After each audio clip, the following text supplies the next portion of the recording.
In this video, I show you how to factory reset Samsung Galaxy A17 5G.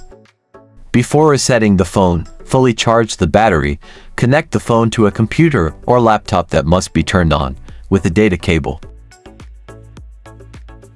Wait until the phone screen shows that it is charging, and press the power and volume down buttons simultaneously to force restart the phone.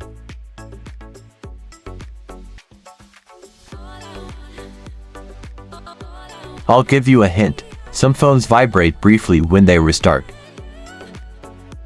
When the phone restarts, you need to quickly press the power and volume up buttons and hold them until the Samsung logo appears on the screen.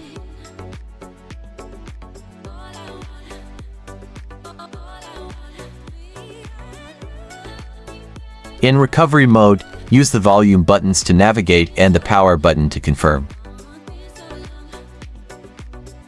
Select Wipe Data, Factory Reset and press Power button. Select Factory Data Reset and press Power button.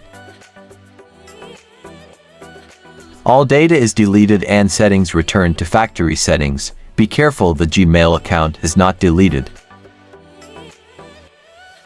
Thanks for watching. See you later.